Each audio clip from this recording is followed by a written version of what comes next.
Seja bem-vindo a este canal. Diz a palavra de Deus no livro de 2 Pedro, capítulo 3, versículo 18. Antes crescei na graça e no conhecimento de nosso Senhor e Salvador Jesus Cristo. Ou seja, crescer na graça e no conhecimento. É um mandamento bíblico. Ok? Então, é necessário a gente sempre estar disposto, como cristãos, a gastarmos inúmeras horas aprendendo a palavra de Deus. A palavra de Deus, ela se interpreta por si mesma, é uma das regras da hermenêutica. Ok? E o que nós devemos entender é que sem conhecimento, poderemos ser levados por todo tipo de vento de doutrina errônea. É por isso que o Brasil hoje tem grandes igrejas em números, cheio de pessoas, mas vazias de verdadeiros cristãos que verdadeiramente servem a Deus. No início da minha carreira cristã, eu perguntava para os presbíteros da minha igreja qual livro eu poderia comprar, bons livros evangélicos que eu poderia ler, e a resposta era sempre a mesma: fique, irmão, só com a Bíblia. Fica só com a Bíblia Sagrada, porque ela é a nossa única regra de fé e prática. De fato, eles não estavam mentindo. A Bíblia é, de fato, a nossa única regra de fé e prática. Todavia, quando nós observamos a palavra de Deus, vemos Paulo dizendo que quando ele estava preso, para trazer Timóteo, olha, Timóteo, me traz aí minha capa, traz meus pergaminhos e os meus livros. Ou seja, livros são importantes, porque nós vamos ver contextos, passagens difíceis, e quando você começa a remeter à cultura daquela época, você começa a entender melhor o significado, o porquê daquelas coisas aconteciam. Então, se faz muito necessário nós entendermos dentro da pirâmide da teologia cristã que a doutrina mais importante é a doutrina de Deus e abaixo vem a soteriologia, a doutrina da salvação. Né? Porque sem você entender a doutrina da salvação, você não poderá entender o resto. Porque você vai acreditar, então, em salvação pelas obras, ok? Não tem como escapar disso. Ou você entende a salvação pela graça, ou você vai entender a salvação pelas obras. Então, para que você não caia no mesmo erro que eu caí quando eu era novo convertido, né, na década de 1980, você possa realmente ler boas literaturas sobre a doutrina da salvação. Então, eu começo recomendando onde tudo começou, Martinho Lutero, né, onde ele respondeu a um humanista e um intelectual da Igreja Católica da sua época. Estou me referindo a Erasmo de Roterdã, onde a Igreja Católica falou para ele escrever alguma coisa sobre o livre-arbítrio, sobre a liberdade do homem, e Lutero, ao ter o livro de Erasmo de Roterdã em mãos, ele prontamente refutou Erasmo de Roterdã, mostrando que o homem tem liberdade, mas não tem livre-arbítrio. E ele foi muito feliz porque ele foi bíblico. Ele escreveu Nascido Escravo, onde ele refuta Erasmo de Roterdã e a sua doutrina humanista. Bem, é bem verdade que este livro, no original, ele é imenso. E quando ele foi traduzido para o português, ele ficou bem fininho, né? Mas isso é devido a questões comerciais. Às vezes, um livro muito volumoso não vai vender, infelizmente, no Brasil. Mas eu recomendo você, como cristão, que possa ler Nascido Escravo, um livro excelente, onde Martinho Lutero ele refuta biblicamente Erasmo de Roterdã. Bem, não poderia faltar em nossa literatura também as Institutas de John Calvino, o livro mais lido em matéria de teologia no século XVI.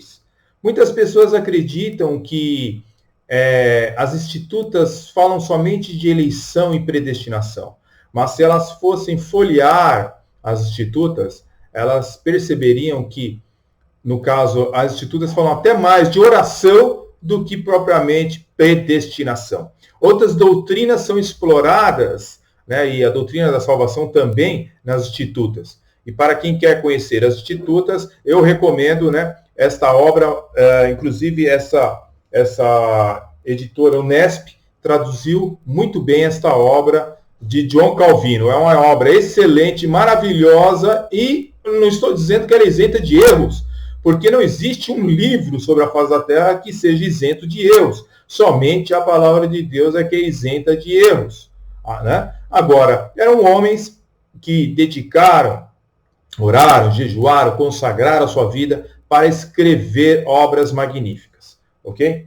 Também recomendo, para você entender esse contexto que os evangélicos estão passando, onde muitos tentam um ecumenismo, tentando juntar evangélicos com católicos, eu recomendo esta obra, Evangélicos Católicos e os Obstáculos à Unidade, um livro da Vida Nova, de Michael Wharton, onde ele explora e mostra biblicamente que é impossível uma união ecumênica entre os evangélicos e protestantes com a Igreja Católica, porque a doutrina da salvação e da justificação são totalmente antagônicas, ok? Existe uma diferença muito grande entre a doutrina evangélica e a doutrina soterológica católica.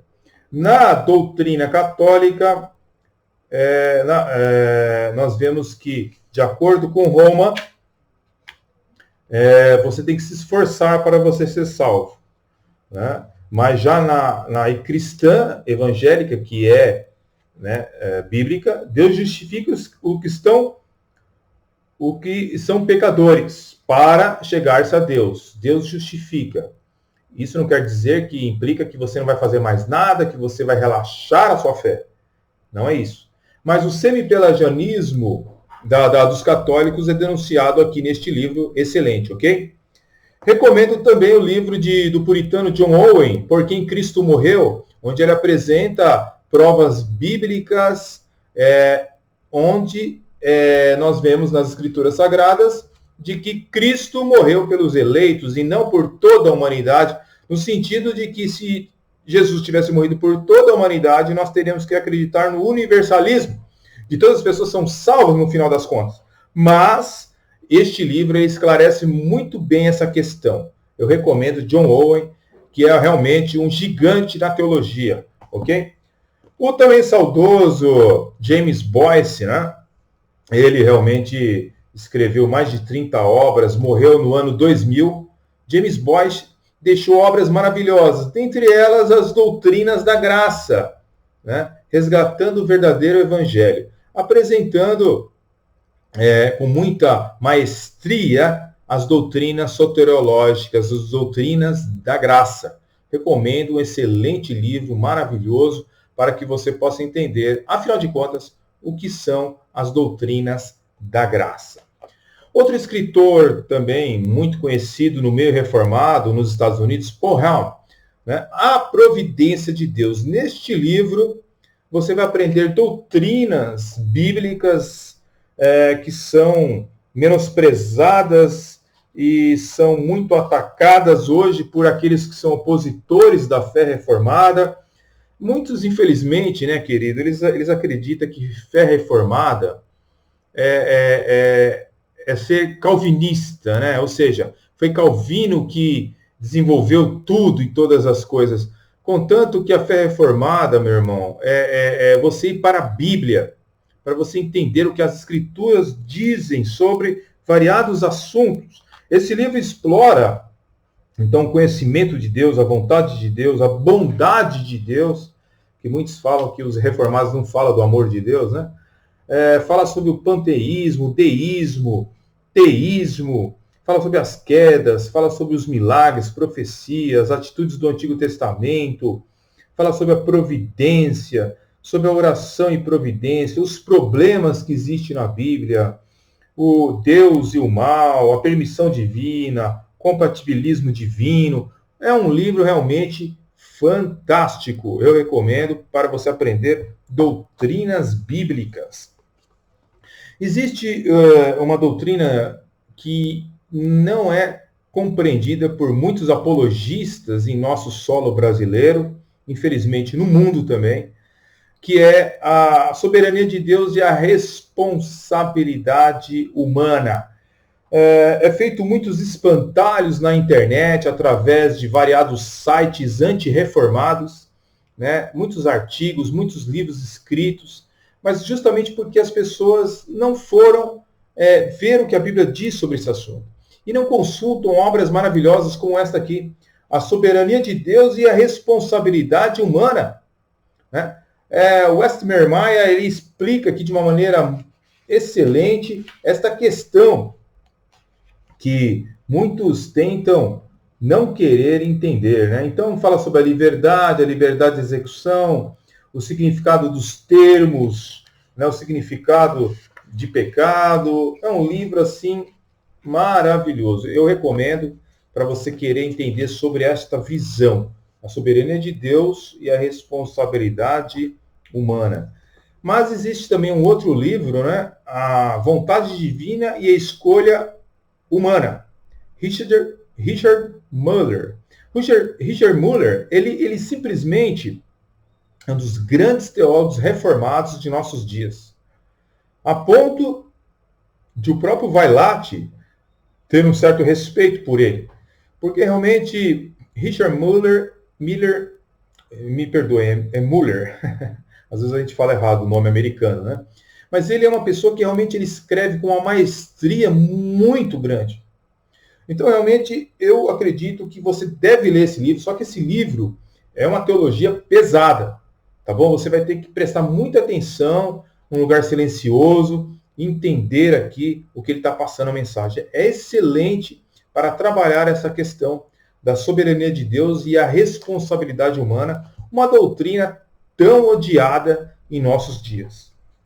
Não poderia ficar de fora também o livro do senhor Heber Carlos de Campos, O Ser de Deus e Suas Obras, a Providência e a Realização Histórica. Olha, Heber Carlos, né, de Campos realmente trabalhou de uma maneira excelente neste livro da Mundo Cristão. Esse livro, ele trata de várias doutrinas bíblicas, principalmente a providência. E ele fala sobre a preservação da providência, a direção providencial de Deus, o governo providencial de Deus, os objetivos da providência, o mal moral e a providência divina, lições sobre o mal moral, o mal físico, a providência divina, sobre sofrimento humano e a providência, os propósitos providenciais no sofrimento humano. Sinceramente, é uma obra espetacular, ok? Vale a pena você ter. Não poderia deixar de lado também, sem comentar, Doutrinas de Deus, um livro volumoso, tá? De John Frame, um grande teólogo norte-americano, onde ele explica as doutrinas de Deus. Eu vou dizer um negócio para vocês. Eu estou recomendando essas obras porque quando eu era novo convertido, não tinha ninguém que me orientasse. Ok? É bem verdade que não existiam muitas obras traduzidas ainda, como existe hoje, no final do século XX e no século XXI. É verdade. Quando Deus me chamou para a sua obra em 1987, não havia tantas obras traduzidas, é verdade. Mas já existia muita coisa boa no mercado. E um erro que eu cometi como pesquisador foi não estudar doutrinas bíblicas. Entrando primeiro pelo campo da heresiologia, né? Estudando Testemunho de Jeová, Mormons, Adventismo, não que é errado isso, mas esquecendo-se das doutrinas. E as doutrinas é algo que vai te fortalecer, vai fazer você ficar uma pessoa realmente, um cristão bíblico. Então eu recomendo esta obra excepcional, ok? Bem, finalizando, gostaria de anunciar, né, uma teologia muito conhecida, né, uma teologia sistemática de Berkhof. Essa teologia é realmente muito eficiente, tá, no que ela se propõe. Eu recomendo essa teologia sistemática, além de ela ser barata, né, não é cara essa teologia sistemática, você vai ter aqui variadas doutrinas sendo exploradas, ok? Então, para você que é um novo monergista, ou para você que é um interessado, um simpatizante da teologia reformada, ou para você que é um inimigo da teologia reformada, está aí também recomendações de livros que você poderá, antes de começar a falar um monte de besteira pela internet, entender o que os teólogos reformados ensinam sobre variados assuntos, inclusive sobre a soteriologia, para você não criar mais e mais espantalhos, né? Para não falar um monte de asneira e depois ser refutado aí pela internet. A gente precisa se debruçar sobre essas obras, aprender algo primeiro, para depois querer falar sobre o assunto. Ok? Fique na paz, Deus abençoe. Se quiser se inscrever neste canal, seja bem-vindo. Se quiser acionar o sininho para receber novos vídeos, deixar comentários de indicação sobre outros temas, esteja à vontade. Fique na paz e até o próximo vídeo. Amém? Deus abençoe.